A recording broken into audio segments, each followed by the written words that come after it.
Order! Order! You are an incorrigible delinquent at times. Behave yourself, man!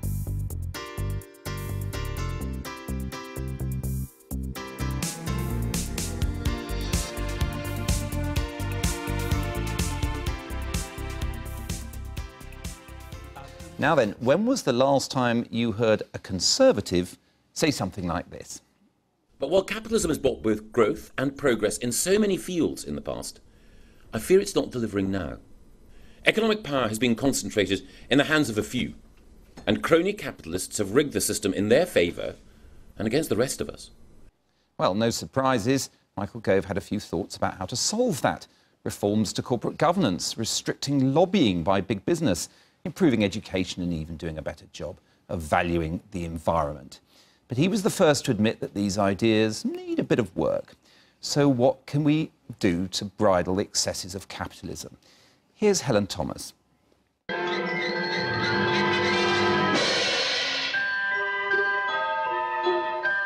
Angst about capitalism is hardly new. Back to John D. Rockefeller and Standard Oil, the unfettered pursuit of power and wealth has raised concerns that the system's winners weren't playing fair, that intervention was needed to share the benefits more widely. Financial markets around the world are in shock. Fast forward 100 years or so. Amid the wreckage of the financial crisis, regulation was tightened and risk-takers chastened. But the rules of the game remained much the same. A belief in markets, the idea that companies are owned by and run for the benefit of their shareholders. Did that fester, compounded by a decade of economic malaise, with resentment ultimately expressed in votes for radical populist change from left or right? We will never, ever sign bad trade deals. America first! The collapse of Carillion gave fresh impetus to the idea that big business works only for itself. Within business, though, the question is, who should companies be run for? For shareholders or for everyone? So-called stakeholder capitalism, notably championed by Unilever, the vast consumer group. This says it isn't just financial capital that deserves care and attention. Returns should flow to providers of labour, land, natural resources, technology and society more broadly. Mr. Gove is voting for that model, complete with all the buzzwords: innovation, disruption, creativity. And, like just about everyone else, he believes productivity growth is key. More long-term investment is doubtless crucial, but bemoaning the market's focus on short-term financial gains is very well-trodden ground. How to break that is a tougher question, when most executives and investors have it baked into their job description. His solutions: corporate governance reform, smarter regulation, changes to incentives. It all sounds rather less radical than his diagnosis of the problem.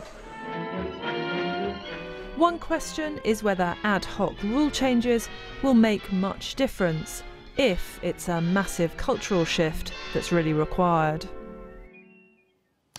Well, this debate is raging within the Conservative Party, and I'm joined by two people who think they may have a solution. Neil O'Brien is the MP for Harbour and has worked in the Downing Street Policy Unit for Theresa May. He's the founder of the Onward centre-right think tank. And Rebecca Lowe, who runs the initiative Freer, that promotes economic and social liberalism. From the left, we have Dr. Faiza Shaheen, the director of the Centre for Labour and Social Studies.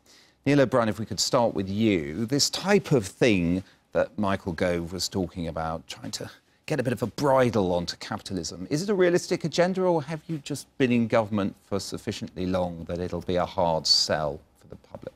Oh, I thought Michael's speech today was really interesting, and I think he's really onto something. I would probably put it slightly differently to the way he does. So on the one hand, in lots of ways, the market economy is working well. Compared to when I was a kid, when we had really mass unemployment, we now have unemployment at a 40-year low, more jobs than ever before, every part of the country growing and real wages growing. But Michael is right that there are some markets that are not working well. I mean, I would pick on an example like the energy market, where too many companies have made a lot of money by, if you don't switch all the time, gradually jacking up your charges. And that's why the government's brought in the power for Ofgem to impose an energy price cap. So sometimes you do need to intervene in markets. Another market I would want to intervene in is in financial services. I'd really like us to see something stronger than the current financial ombudsman, because there are too many of my constituents who've had bad experiences with large financial companies and not had proper redress. Or the housing market, where we're simultaneously building too much in the wrong places, and we need at the same time to get ownership growing again. And I think we have to think about how we can get away from the current model in that market. Rebecca Lowe, is that going to work, or do you think stronger medicine is needed? I mean, to my mind, there seems to be a lot of people talking about reforming capitalism at the moment. And it sounds very conceptual, doesn't it? It sounds as if capitalism is the thing that we can blame, as if it's this concept, rather than maybe taking responsibility and recognising the problems with the system. I think, first of all, it's important to make a distinction between free markets and capitalism. You can have capitalism in a more free system or in a less free system. And the system we have at the moment, I think Michael is absolutely right when he points about crony capitalism, corporatism. You know, we have all too often evidence of rent-seeking and of big corporations trying to game the system. But I think it's important to recognise that the system that we have, in other senses, is not particularly free. I mean, we're en route to having the highest tax burden since the 1950s. We have increasing amounts of regulation. We have massively high public spending. So I'd suggest. Sorry. No, I was going to ask you, hearing this, do you think this is a realistic agenda, or are they simply just not going to catch the Labour Party under its new leadership on these kind of issues? Are they always going to be playing second on this? Yeah, so we did hear some of this from Theresa May when she first took leadership of the Conservative Party. And actually, we've seen them move in the opposite direction. We haven't seen any of her points about workers on boards, etc., happen. Listening to Michael Gove today, if people want to understand the problems of capitalism, I wouldn't listen to Michael Gove. I mean, the speech itself was muddled, and there's a real sense of irony of someone that has brought the market more to our education system talking about capitalism. There's a real issue here. But one of the things it is helpful in doing is that it perpetuates lots of myths about the economy. And the truth is, firstly, every economy is essentially a mix. Right now, we have too much of the market, and we have the market in places where the profit motive is unhelpful. So, for instance, in our health service, in instances of Carillion. Secondly, the Tories are actually applying the public sector in the wrong places as well. So, for instance, Justine Greening said today that actually what we're doing with the third runway is that we're bringing in the risks to the public sector and to the taxpayer, and the private sector is going to take all of the gain. So not only we don't have enough public sector, we have the public sector applied in the wrong places. So the Tories are completely muddling this up. So I don't agree with that. So I think the government is actually doing quite a lot to try and make the market economy work for the people at the bottom end. It's not just having a lot more jobs or cutting tax for people at the lower end. It's also bringing in the national living wage, adds £5,000 to the take-home pay of the lowest paid. And the combination of all these different things, controlling fuel duty, controlling council tax, that is why we are seeing incomes at the bottom end growing faster than at the top end. So, yes, these have been interventions in the market, but, at the same time as we fix some of the problems we saw in the last government with the biggest recession since the Second World War and 500,000 men and women thrown on the dole, well, also because of huge overspending, which we've had to clear up. And as we clear that up, we are now trying to make sure that the benefits of the economic recovery flow to the people at the bottom end. So I don't agree with that. Can I just just about managing agenda is actually one thing that Faisal mentioned, which was the Downing Street speech, the initial platform that Theresa May had a couple of years ago. I mean, what's happened with that? Well, what's happened with it is that we've continued to cut tax for the people at the bottom end. We've continued to freeze fuel duty to help them. We've brought in the energy price freeze. We've done all these different things. We've got more jobs for people at the bottom end in every single part of this country. There's more people on food going to food banks.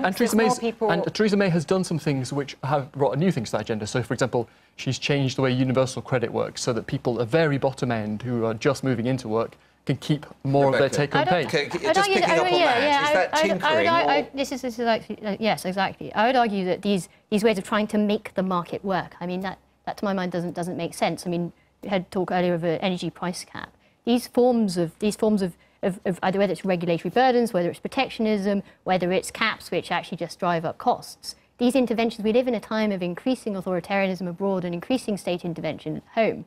in which the state is just seen as the answer to anything. It's not authoritarian to try and stop rip-off practices. Markets are incredibly powerful, and we both agree about that. And, you know, there's a reason why the free market is still here and communism is gone.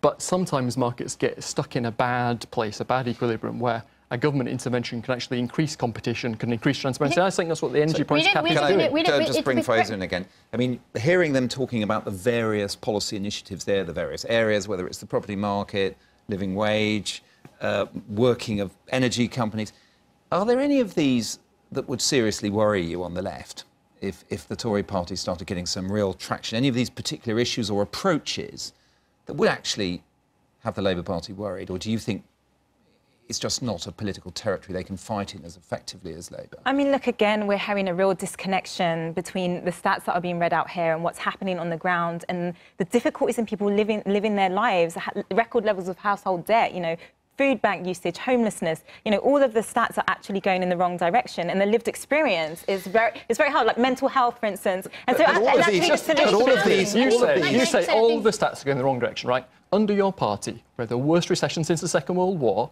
We had 500,000 men and women thrown on the dole. So we had a financial crisis driven by a lack of regulation. Biggest government deficit since the Second World War. To say everything is going in the wrong direction is just obviously nonsense. Not everything is perfect, right? We need to do far more to help the left-behind parts of this country, the places that have been left behind for decades. I think housing is a good example. To say everything's going in the wrong direction is just obviously wrong. I think housing is a good example of where we're starting to see some consensus about the need to redress the expanding level of regulation that we have in this country, the property, the planning regulations we have, which constrict supply. We see people from the Labour Party as well as people from the Conservative Party agreeing that we need to address this. And as we leave the European Union, it's not only those regulatory burdens that we've taken from our European neighbours, but it's also like the regulation that hurt the Grenfell victims. I'm talking about planning. I'm talking about planning regulations. We need regulations. We need to be able to decide. Yeah, we're out of time. I'm terribly sorry. We won't cure capitalism this evening, but thank you all indeed very much for giving your take on that.